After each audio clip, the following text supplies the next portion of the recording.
Hello मेरे प्यारे साथियों, आप सबको राम राम। दोस्तों, आप सब कैसे हो?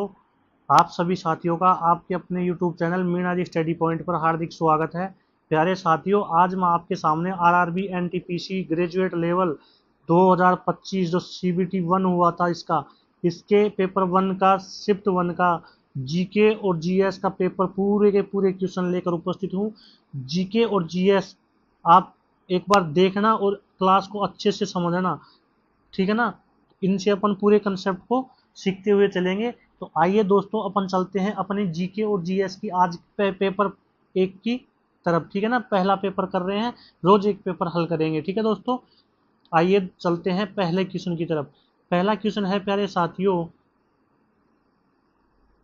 पहला क्वेश्चन क्या कह रहा है कि महिला प्रीमियर लीग WPL 2025 का खिताब किसने जीता था?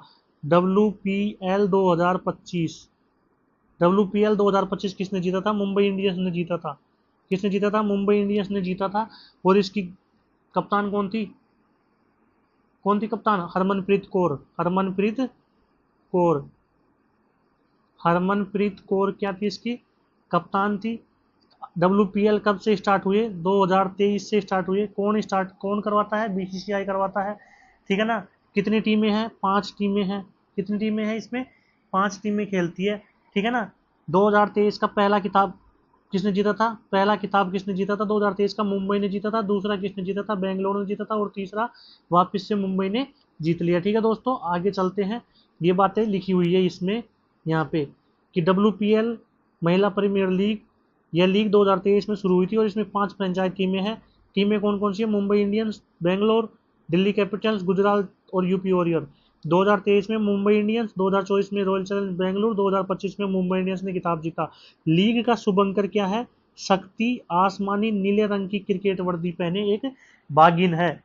शक्ति नाम की एक क्या है? बागिन है। और ये आसमानी नीले रंग की क्रिकेट की जर्सी पहने हुए स्थित है, ठीक है दोस्तों। ये इसका क्या है? शुभ अंकर है। दूसरा क्वेश्चन है कि बख्शी जगबंधु कौन? बख्शी जगबंधु ने ब्रिटिश भूमि राजस्व नीति के विरोध में पाई का विद्रोह का नेतृत्व किस वर्ष किया था? पाई का विद्रोह कहाँ किया था? पाई का विद्रोह हुआ कहाँ था? उड़ीसा में हुआ था, ठीक है ना। भगवान जगन्नाथ को एकीकृत साक्षी मानकर किया गया था। और ये कब हुआ था? 1817 में पाई का विद्रोह किया गया था। पाई का विद्रोह 1817 में किया गया था। और किसने किया था? बख्शी जगबंधु ने ब्रिटिश की भूमि राजस्व नीति का था, जो अंग्रेजों की भूमि राजस्व नीति थी उसके खिलाफ ये आंदोलन था। अंग्रेजों की भूमि राजस्व की जो नीति थी, भूमि राजस्व की नीति थी, उसके खिलाफ ये आंदोलन था। और बख्शी जगबंधु ने किया था पाई का विद्रोह 1817 में। आगे चलते हैं। इसके बारे में लिखा हुआ है कि पाइका उड़ीसा की एक पारंपरिक भूमिगत रक्षक सेना थी। वे योद्धाओं के रूप में वहां के लोगों की क्या करते थे? सेवा करते थे। पाइका लोगों ने भगवान जगन्नाथ को उड़ीसा एकता का प्रतीक मानकर बख्शी जगबंधु के नेतृत्व में 1817 ईस्वी में यह विद्रोह शुरू किया गया था। पाइका विद्रोह, ठीक है ना। किसके नेतृत्व में? बख्शी जगबंधु के नेतृत्व में। बहुत दिनों तक वन में छिपकर बख्शी जगबंधु ने संघर्ष किया, लेकिन बाद में इनको आत्मसमर्पण करना पड़ा। अगले क्वेश्चन की तरफ चलते हैं। अगला क्वेश्चन क्या कहता है कि एतुतोके एतुटोके संग्रह से निसंतृत संगम संकलनों, नौ पुनरावृत्त और पवित्र पत्तु के प्रमुख वर्ण विषय क्या है? राजाओं और उनके कार्यों का नायकत्व और प्रस्तुति। एतुतोके संग्रह से निसत्र संगम संकलनों, नौ पुनरुत्थान और पादित्रुपत्तु, इनसे राजाओं और उनके कार्यों का नायकत्व और उनका प्रशस्ति मिलती थी, ठीक है दोस्तों। जो भी राजा होते थे पहले, उनके कार्यों, कैसा कार्य कर रहा है, इसकी नायकता कैसी है, इसकी प्रशस्ति कैसी है, वो इसमें देखने को मिलती थी। किसमें? एतुतोक के संग्रह से। निसत्र संगम संकलनों और नौ पुनरानुरु पादित्रुपत्रु, ठीक है दोस्तों।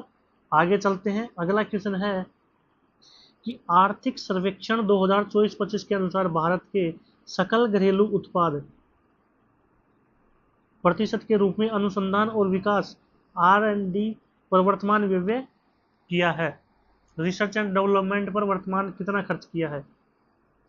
सकल घरेलू उत्पाद के तहत, सकल घरेलू उत्पाद के तहत, तो सकल घरेलू उत्पाद है, उसके तहत में रिसर्च एंड डेवलपमेंट पर जो जीडीपी का कितना किया गया है, 0.64।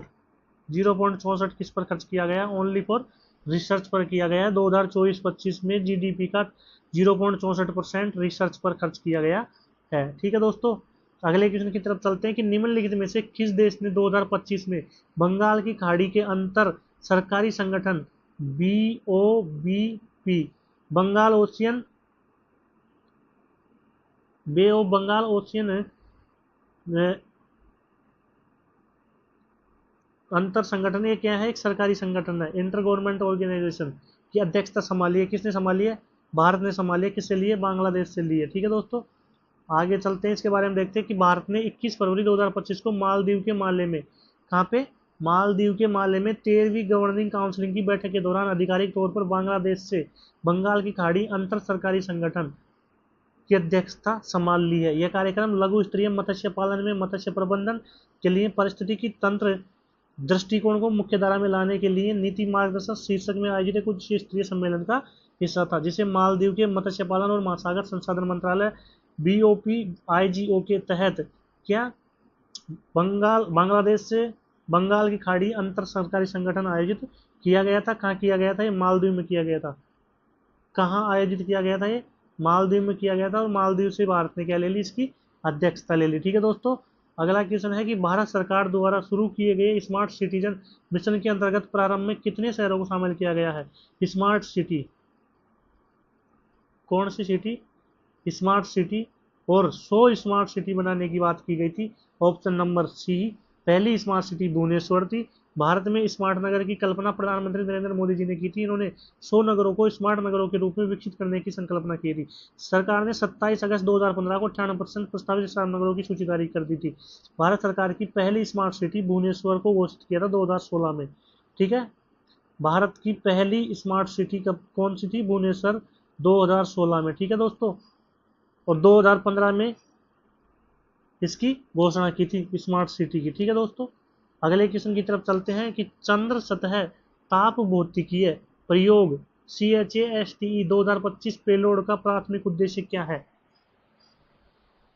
इसका प्राथमिक उद्देश्य क्या है, पेलोड का, जो चंद्रमा की सतह पर जो ताप भौतिक, तो ताप भौतिक मतलब ताप के तापमान को मापेगा, ये ताप भौतिक यानी भौतिक ऑब्जर्व करेगा तापमान को, टेम्परेचर को। तो किस में आ रहा है टेम्परेचर ऑब्जर्व करना, एक में आ रहा है, ऑप्शन डी में आ रहा है, तापमान को प्रोफाइल को मापना। ठीक है दोस्तों, ऑप्शन नंबर डी क्या है, चंद्र सतह ताप भौतिकीय प्रयोग CHASTE 2025 पेलोड का प्राथमिक उद्देश्य क्या था कि चंद्र रेगोलिथ के ऊर्ध्वाधर तापमान प्रोफाइल को मापना। इसके बारे में देखते हैं कि चंद्रयान 3 मिशन पर चंद्रमा के सतही ताप भौतिकीय प्रयोग पेलोड का प्राथमिक उद्देश्य विभिन्न गहराइयों पर, विशेष रूप से चंद्रमा के दक्षिणी ध्रुव पर पहले 100 mm के भीतर चंद्र रेगोलिथ शीर्ष मध्य के तापमान प्रोफाइल को मापना था। यह डेटा चंद्रमा की सतह के तापीय व्यव को समझने के लिए महत्वपूर्ण है, जो भविष्य के चंद्र निरीक्षण के लिए आवश्यक है, जिसमें जल बर्फ जमा होने की संभावना और चंद्र आवासों का डिजाइन भी शामिल हो सकता है। आगे चलते हैं, निम्नलिखित में से कौन सा घटक सेंट्रल प्रोसेसिंग यूनिट का पार्ट नहीं है। ALU अर्थमेटिक लॉजिकल यूनिट, ठीक है, सेंट्रल यूनिट, और रजिस्टर भी करना पड़ता है। रजिस्ट्रेशन कैसे नहीं होता, तो ग्राफिक्स कार्ड क्या है, CPU का भाग नहीं है। CPU का भाग क्या है, नहीं है ये। ठीक है दोस्तों, ग्राफिक्स वर्ड। अगले क्वेश्चन की तरफ चलते हैं, निम्नलिखित में से कौन सा रासायनिक परिवर्तन है। रासायनिक परिवर्तन क्या कहलाता है, जब कोई चीज ये है और ये किसी चीज बी में चेंज हो जाती है, किसी चीज बी में चेंज हो जाती है। यदि ए है, ये किस में, बी में चेंज हो गया, इससे गुण भी बदल गए, इसका अवस्था भी बदल गई, इसकी सब कुछ बदल गई। ठीक है ना, तो इसको क्या कहते हैं, रासायनिक परिवर्तन कहते हैं। तो यहाँ पे लकड़ी का जलना राख बन जाएगी। ठीक है दोस्तों, अवस्था ही बदल जाएगी, तो लकड़ी का जलना एक रासायनिक अभिक्रिया है। निम्नलिखित में से कौन कानून के माध्यम से अंतरजातीय और अंतरधार्मिक विवाह को बढ़ा देने के लिए प्रसिद्ध कौन थे, राजा राम मोहन राय तो थे, राजा राम मोहन राय। ठीक है दोस्तों, अगले क्वेश्चन की तरफ चलते हैं कि 2025 में चीन के belt and road initiative ballot and road institute से बाहर निकलने वाला लैटिन अमेरिका का कौन सा प्रथम देश बना? लैटिन अमेरिका का पहला देश कौन सा देश बना जो चाइना के बेल्ट एंड रोड इंस्टीट्यूट से बाहर निकलने में सफल रहा? चाइना के belt and road initiative road initiative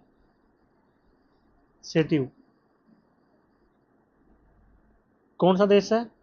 Panama देश है। ठीक है दोस्तों, कौन सा देश है? लैटिन अमेरिका का पनामा देश है जो बेल्ट एंड रोड इनिशिएटिव से बाहर निकल गया है। अगले क्वेश्चन की तरफ चलते हैं कि सर्वोच्च न्यायालय के अनुच्छेद 32 के अंतर्गत केवल किस विशिष्ट उद्देश्य के लिए रिट जारी की जा सकती है? अनुच्छेद 32 को भीमराव अम्बेडकर जी ने संविधान की आत्मा कहा था। संविधान की आत्मा क्यों क्या था? क्योंकि ये मौलिक अधिकारों की क्या करता है?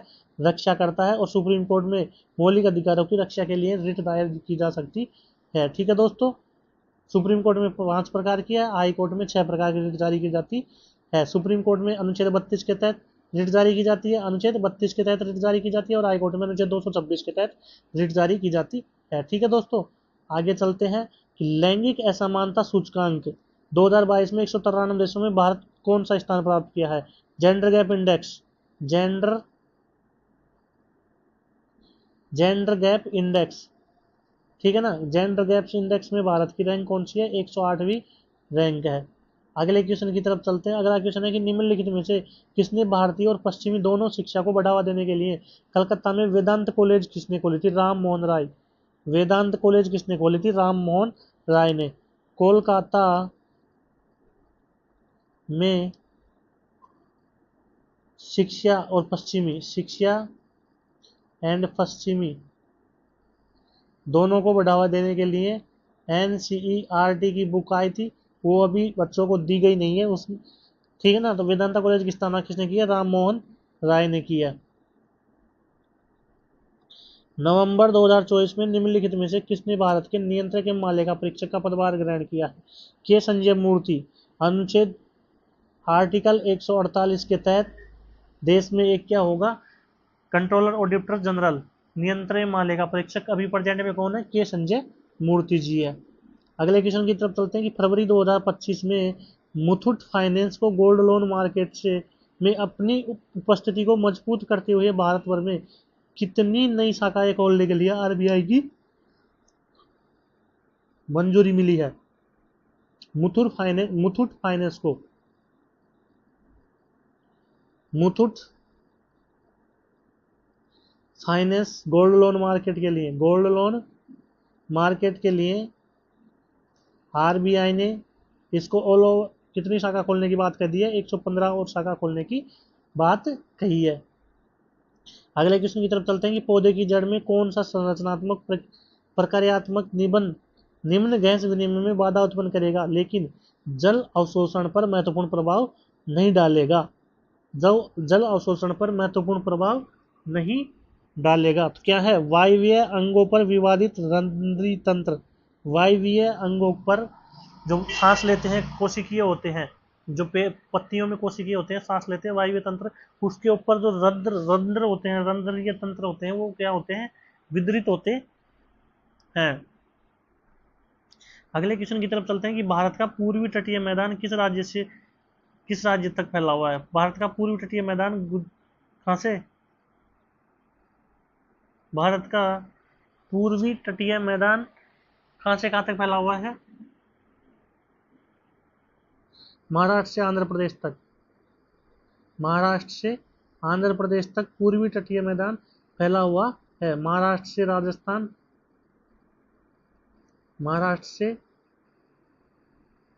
राजस्थान बीच में आंध्र प्रदेश। ठीक है ना, महाराष्ट्र से आंध्र प्रदेश तक ये फैला हुआ है भारत का पूर्वी तटीय मैदान। ठीक है, महाराष्ट्र से आंध्र प्रदेश तक। किस प्रकार का अधीनस्थ न्यायालय मुख्य रूप से संपत्ति के स्वामित्व और संविधात्मक समझौते से संबंधित विवादों का निपटारा कौन करता है? दीवानी न्यायालय। कौन करता है दोस्तों? दीवानी न्यायालय।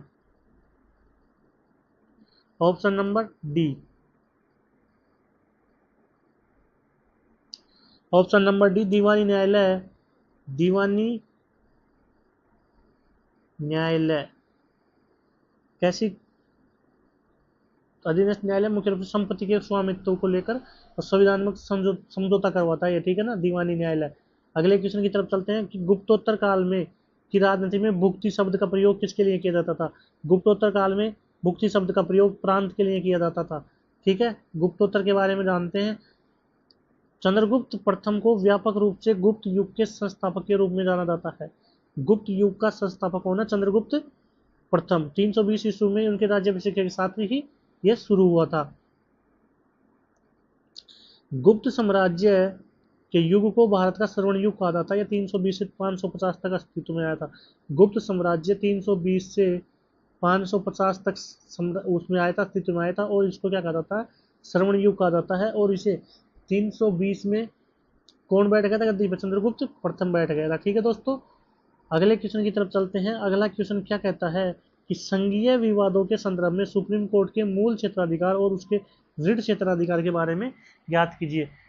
एक बात बताइए, संघीय विवाद क्षेत्राधिकार दीवानी मामलों पर लागू होता है? नहीं, दीवानी मामले तो किस में लागू होते हैं, संपत्ति का बंटवारे संबंधित। संघीय विवादी क्षेत्राधिकार का उपयोग स्वप्रेरणा से किया जा सकता ना, किसी की परामर्श ली जाती है।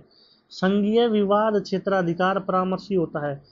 संघीय वाद क्षेत्राधिकार, क्षेत्र का अधिकार क्या है, परामर्शी होता है, जबकि रिट क्षेत्राधिकार बाध्यकारी होता है। जबकि रिट क्या है, क्षेत्राधिकार बाध्यकारी होता है, बाध्यकारी होता है रिट। रिट रिट किसने लगा दी, रिट लगा दी ना, रिट, तो उसका जवाब आना ही आना है, बाध्यकारी हो गया वो, ठीक है दोस्तों।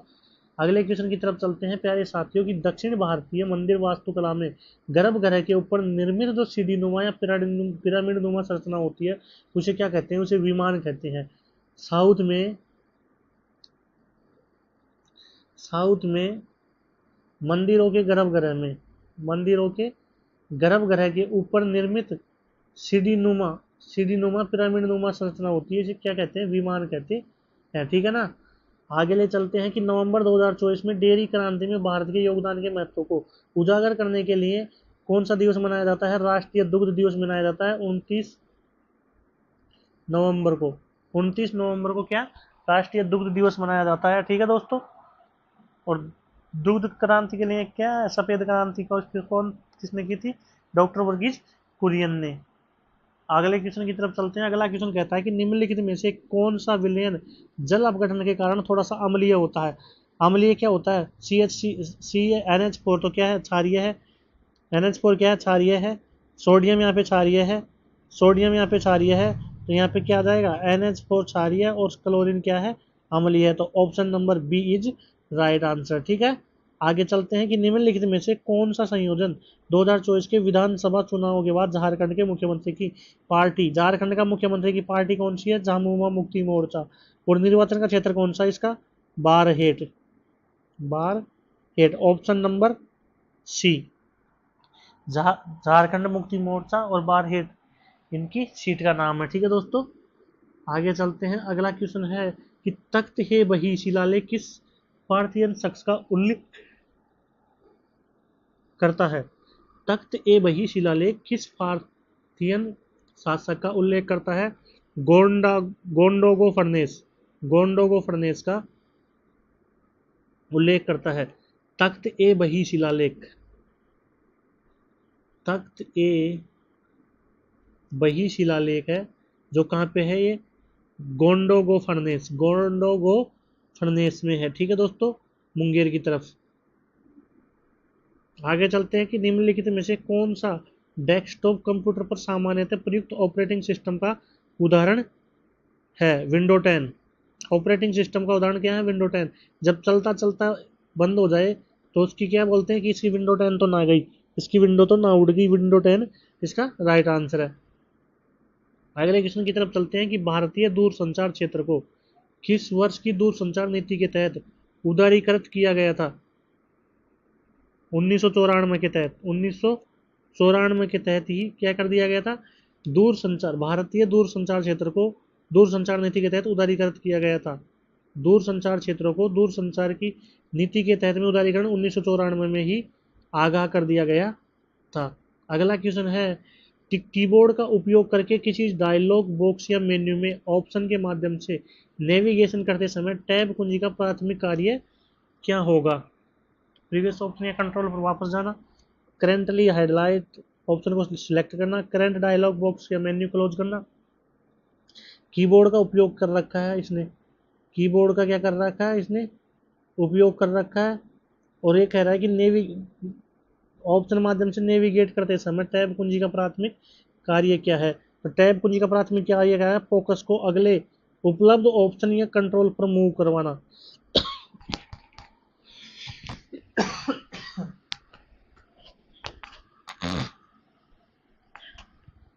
थोड़ी तबीयत ऐसी चल रही है अभी,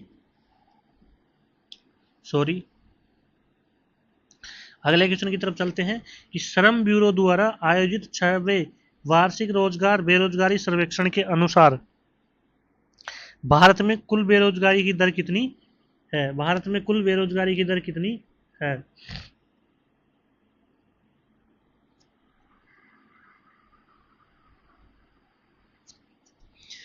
4.9%। 4.9% भारत में कुल बेरोजगारी की दर है। 6वें वार्षिक बेरोजगारी सर्वेक्षण के तहत, बेरोजगारी सर्वेक्षण कौन से नंबर का करवाया गया? 6 नंबर का करवाया गया है। और कौन करवाता है? श्रम ब्यूरो मंत्रालय। इसको कौन करवाता है? श्रम ब्यूरो मंत्रालय करवाता है। और कितनी की है? 4.9 यहाँ पे बेरोजगारी दर हुई है। ठीक है दोस्तों, अगले क्वेश्चन की तरफ चलते हैं। अगला क्वेश्चन है कि साबरमती नदी निम्नलिखित में से किस स्थान से निकलती है? साबरमती नदी किस स्थान से निकलती है? अरावली की पहाड़ियां और राजस्थान से। अरावली की पहाड़ियां और राजस्थान से साबरमती नदी निकलती है। साबरमती नदी अरावली की पहाड़ियां, अरावली की पहाड़ी राजस्थान से होकर गुजरती है। ठीक है दोस्तों, अगले क्वेश्चन की तरफ चलते हैं। अगला क्वेश्चन है कि सड़क, प्रकाश व्यवस्था और जल निकासी जैसी समिति नगर पालिका कार्यों वाले छोटे शहरों का प्रबंधन कौन सा शहरी स्थानीय स्वशासन करता है? कौन से स्थानीय स्वशासन कौन सा करता? नगर निगम। कौन करता है? नगर निगम। नगर निगम। स्थानीय तो नगर निगम ही करेगा ना, देख रेख। शहरों का प्रबंधन, कौन सा शहर गंदा है, कौन सा शहर सही है, कौन से शहर में गंदगी फैल रही है, कौन सी जगह पे गंदगी है, कहाँ से क्या करना है, तो ये कौन करेगा? नगर निगम का ही तो काम होता है ना ये, नगर निगम का काम होता है। ठीक है दोस्तों, स्वायत्त शासन निकाय करता है, स्थानीय स्वशासन निकाय नगर निगम करती है। Option D is right answer. अगले क्वेश्चन की तरफ चलते हैं। अगला क्वेश्चन है कि भारतीय संविधान के 97वें संविधान संशोधन अधिनियम द्वारा राज्य के नीति निर्देशक सिद्धांतों का कौन सा अनुच्छेद जोड़ा गया था? संविधान के 97वां संविधान संशोधन क्यों किया गया? क्योंकि सहकारी समिति नाम जोड़ा गया, सहकारिता नाम किया गया, जोड़ा गया, और सहकारिता मंत्रालय का इनोग्रेट किया गया। ठीक है दोस्तों, तो इस नीति निर्देशक सिद्धांतों का कौन सा अनुच्छेद जोड़ा गया? इसके तहत अनुच्छेद 43 बी को, आर्टिकल 43 बी को इसमें जोड़ा गया था। ठीक है दोस्तों, option number D is right answer. आगे देखिए, 7वां संविधान संशोधन क्या कहता है? सॉरी, 97वां संविधान संशोधन क्या कहता है? 97वां संविधान संशोधन, 97वां संविधान संशोधन अधिनियम कब पारित हुआ? 2011 में इसको लाया गया था। ठीक है, 97वां संविधान संशोधन सहकारी समिति जो है वो 2011 में इसको लाया गया। भारत में सहकारी समितियों को संवैधानिक दर्जा और संरक्षण प्रदान करने के लिए ये काम किया गया। ठीक है, 97वां संविधान संशोधन किया गया, इसको उसमें डाला गया जिससे सबकी क्या होगी? सिक्योरिटी होगी, संवैधानिक दर्जा और संरक्षण मिलेगा।